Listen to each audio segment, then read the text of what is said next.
Hello friends, आज की इस क्लास में आपका स्वागत है। तो दोस्तों, कल हमने जो मेवाड़ का इतिहास जो स्टार्ट किया था और उसमें हम जो बप्पा रावल तक हम पढ़ चुके हैं। ठीक है, बप्पा रावल तक हम पढ़ चुके हैं। तो अब पढ़ते हैं हम अल्लट या आलू रावल से। ठीक है, अल्लट या आलू रावल से। इनका शासनकाल है 951 से 71 है। ठीक है, तो इनके बारे में एक कहा जाता है कि इन्होंने जो है गदा के प्रहार से जो है कन्नौज के शासक देवपाल को जो है मारा है, यानी वध किया है। ठीक है, ये ज़्यादा इम्पोर्टेंट नहीं है। तो ये बात आपको ध्यान रखना है कि 1034 के जो है शक्ति कुमार के लेख में इन में जो है इन्हें जो है हूण राजकुमारी हरिया देवी से विवाह करते हुए बताया गया है। ठीक है, शक्ति कुमार लेख में बताया गया है कि हरिया कुमारी से जो इनका विवाह हुआ था। तो ये भी आपको ध्यान रखना है थोड़ा सा। इन्होंने जो है नौकरशाही प्रथा जो है शुरुआत की और राजधानी जो इन्होंने जो आहड़ को बनाई। देखिएगा, इसे ध्यान रखना है, आलू रावल और आहड़, आ से आहड़। ठीक है, आ से आहड़, आ से आलू रावल। ठीक है, और आहड़ में जो बड़ा मंदिर बनाया। ठीक है, बनवाया। आहड़ में जो बड़ा मंदिर बनवाया इन्होंने। ठीक है, इसके बाद आता है, तो ये कुछ इतना ज़्यादा इम्पोर्टेंट नहीं है, इसमें केवल ये ध्यान रखना है हूण राजकुमारी हरिया देवी से जो इनका विवाह हुआ है, ये बात आपको ध्यान रखनी है। केवल शक्ति कुमार लेख में ये लिखा गया है और थोड़ी सी ये आपको ध्यान रख लेना है। ठीक है, इसके बाद आता है रण सिंह या कर्ण सिंह 1158 से लेकर 68 तक। ठीक है, तो इसके समय जो है दो शाखाओं में बट गए घुइल वंश।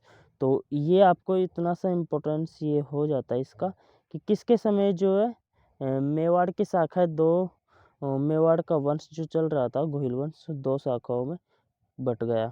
तो रण सिंह या कर्ण सिंह, ये आपको ध्यान रखना है। ठीक है, तो पहली शाखा रावल शाखा, जिसमें जो है रतन सिंह के पुत्र खेम सिंह ने जो चित्तौड़ पर शासन किया।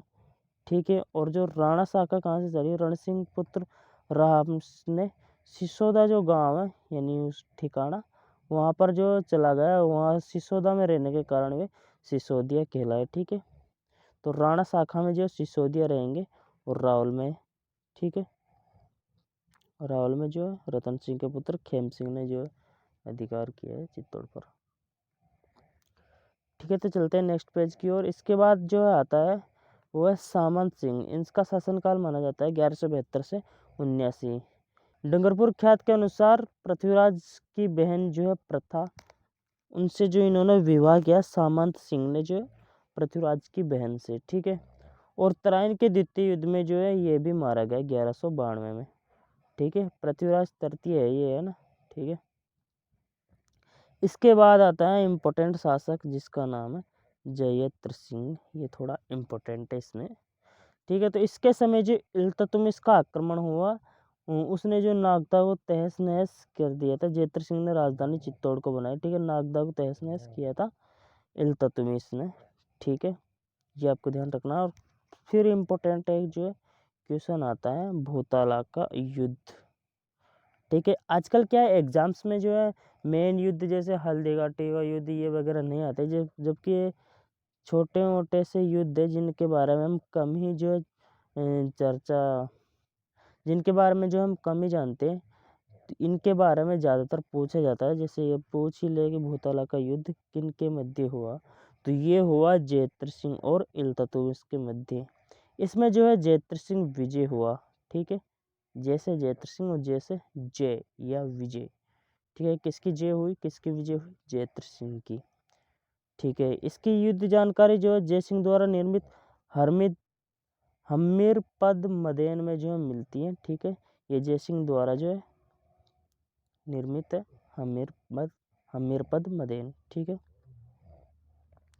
और दशरथ शर्मा के अनुसार जयत्र सिंह का समय जो मध्यकालीन जो मेवाड़ है, यानी मिड टाइम ही है ये अभी का मेवाड़ का, उसमें जो मेवाड़ का स्वर्ण युग जो बताया गया है जयत्र सिंह का समय। तो भूताला युद्ध आपको इसमें ध्यान रखना, जयत्र सिंह वर्सेस इल्तुतमिश, और जयत्र सिंह इसमें विजय हुआ। ठीक है, चलते हैं नेक्स्ट पेज की ओर। ओझा के अनुसार जो है दिल्ली गुलाम शासकों के समय जयत्र सिंह प्रतापी राजा हुए, ऐसे जिनकी जो है प्रशंसा है भी दुश्मनों ने भी प्रशंसा इनकी की है जयत्र सिंह की। यानी दिल्ली गुलाम शासकों के समय जो उस समय जो गुलाम वंश चल रहा था, ठीक है, इल्तुतमिश वगैरह का।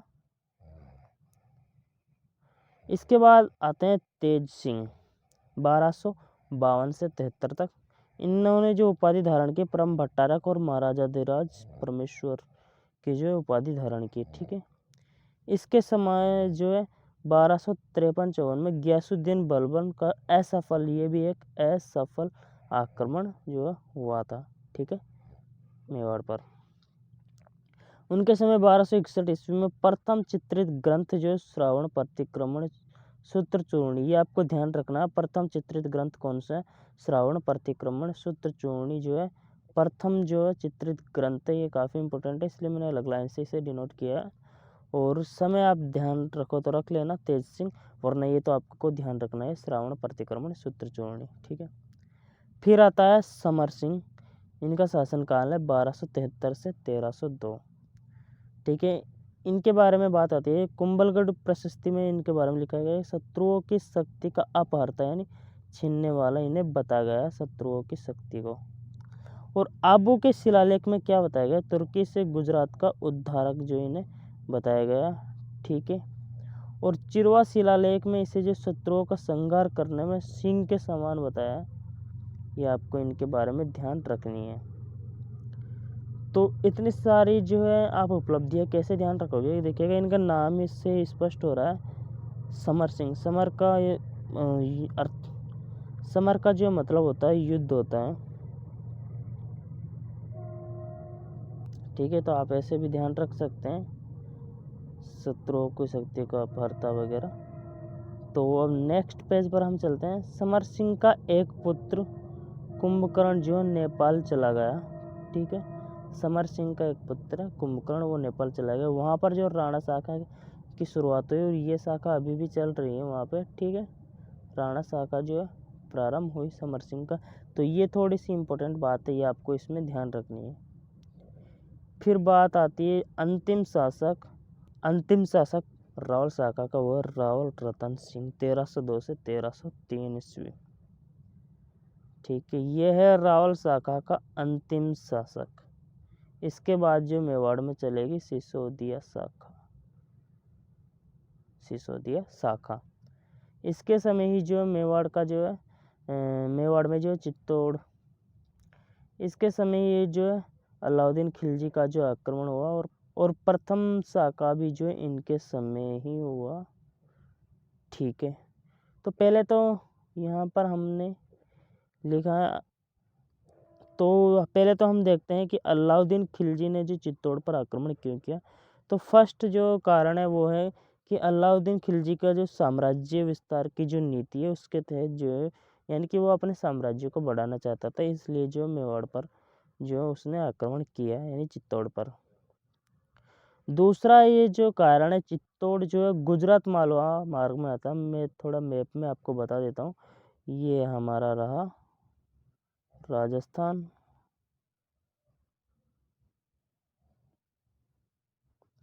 ठीक है। चित्तौड़ लगभग यहाँ पड़ता है, यहाँ है दिल्ली और ये है गुजरात, ये मालवा। तो जब गुजरात से मालवा होकर जब दिल्ली जाता था, क्योंकि वहाँ पर जो राजधानी है दिल्ली उनकी, तो ये मार्ग बीच में आता था, यानी कि तो इनसे जो है निपटना बहुत ज़रूरी था, यानी कि कुछ भी तरीके से।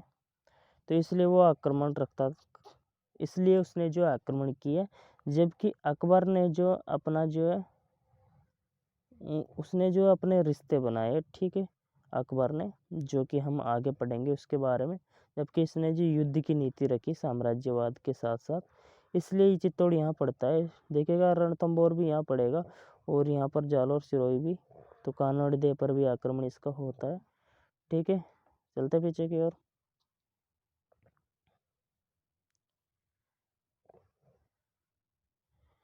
फिर बात आती है कि कारण जो है पद्मावत ग्रंथ में जो है पद्मिनी को जो प्राप्त करना ये बताया गया। ये स्टोरी आपको सबको ध्यान होगी, सबसे मोस्ट इम्पोर्टेंट जो स्टोरी जो चलती है, क्यों आक्रमण किया, जो पद्मावती को प्राप्त करने के लिए जो इन्होंने आक्रमण किया।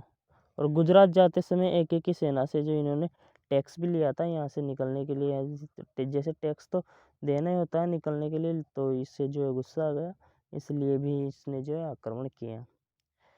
ठीक है, अब बात होती है चित्तौड़ का प्रथम साका 1303 ईस्वी में। तो अमीर खुसरो के अनुसार सन 1303 में एक के यानी अलाउद्दीन खिलजी ने गंभीरी और बेड़च नदियों पर जो कैंप लगाया, अपना शिविर लगाया। ठीक है, तो सबसे पहले हम समझते हैं साका क्या होता है। साका तभी माना जाता है जब केसरिया हो, यानी पुरुषों के नेतृत्व में केसरिया रंग धारण करके युद्ध में जो वीरगति को प्राप्त हो जाए, उसे कहते हैं केसरिया। फिर महिलाएं अपनी जो है प्राण रक्षा के लिए या अपने इज्जत को जो बचाने के लिए जो करती है जोहर, अग्नि या जल जोहर करती है। दोनों जो सम्मिलित रूप से हो जाते हैं तो ये साका कहलाता है। ठीक है, अपने सतीत्व की रक्षा करती है जोहर में। ठीक है, तो जो संपूर्ण जो साका कहलाता है, तो देखिएगा साका हम पढ़ते हैं इसका प्रथम। तो केसरिया इसमें जो है रतन सिंह के नेतृत्व में हुआ केसरिया, और जौहर जो रानी पद्मिनी के नेतृत्व में 1600 रानियों ने जो है जौहर किया। ठीक है, फिर अगस्त 1303 में अलाउद्दीन ने चित्तौड़ जीतकर अपने पुत्र खिज्र खां को सौंप दिया चित्तौड़ को, उसका नाम जो है खिजराबाद कर दिया। ठीक है, खिजराबाद जो है कर दिया। और इसमें जो ये जो कहानी है पद्मावती को प्राप्त करने की, वह पद्मावत ग्रंथ में, तो इसको भी आपको ध्यान रखना है। इसे किसने लिखा? मलिक, ये मालिक गलत टाइप हो गया, मलिक मोहम्मद जायसी ने लिखा है। किसके शासनकाल में? शेरशाह के समय, शेरशाह सूरी जो है। ठीक है, 1540 और बात है 1303, इसलिए जो इनको थोड़ा सा गलती मानते हैं क्योंकि 200 साल बाद जो है लिखा गया है लगभग। फिर बात आती है पद्मिनी की, तो इसके बारे में भी हम दो बात पढ़ लेते हैं। ये जो सिंगल द्वीप यानी श्रीलंका के राजा गंधर्व सेन की जो है पुत्री बताई जाती है, जबकि ऐसा कोई राजा वहाँ पर हुआ ही नहीं। ठीक है, फिर भी हमें ध्यान रखना है गंधर्व सेन की जो पुत्री है, और माता का नाम आता है इनका चंपावती। ठीक है, और तोता का भी आप ध्यान रखना, ये जो कई बार एग्जाम्स में पूछा गया है। तोता का नाम है इनका हीरामन। ठीक है, ये आपको ध्यान रखना है। फिर आता है इसमें जो है प्रत्यक्ष दृष्टा जो है इतिहासकार का भी नाम पूछा जाता है, तो इसमें जो अमीर खुसरो जो प्रत्यक्ष दृष्टा जो है इतिहासकार रहता है चित्तौड़ के प्रथम साके का, ये आपको ध्यान रखना है। इनकी जो पुस्तक है वो है तारीख इलाही, जैसे खजाइनुल फुदवे भी कहते हैं। ठीक है, गुरु इनका जो है निजामुद्दीन औलिया, ये बात भी आपको ध्यान रखनी है, काफ़ी इम्पोर्टेंट है। मालदेव सोनगुरा देखिएगा, खिज्र खां बाद एक ने दुर्ग कानड़ दे के भाई मालदेव सोनगुरा को सौंप दिया था, ये भी आपको बात ध्यान रखनी है। तो ये हुआ हमारा जो रावल शाखा समाप्त। अब पढ़ेंगे हम कल से सिसोदिया वंश, सिसोदिया पढ़ेंगे महाराणा हम्मीर से जो हम स्टार्ट करेंगे। तो आई होप दोस्तों ये क्लास आपको अच्छी लगी होगी। अगर अच्छी लगती है तो इस वीडियो को लाइक कीजिएगा, चैनल पर नए हो तो सब्सक्राइब ज़रूर करना, क्योंकि हम हिस्ट्री को जो इस पर जो है कंप्लीट फ्री में जो है करने वाले हैं। तो मिलते हैं नेक्स्ट वीडियो में, तब तक के लिए जय हिंद, वंदे मातरम, take care and keep supporting us.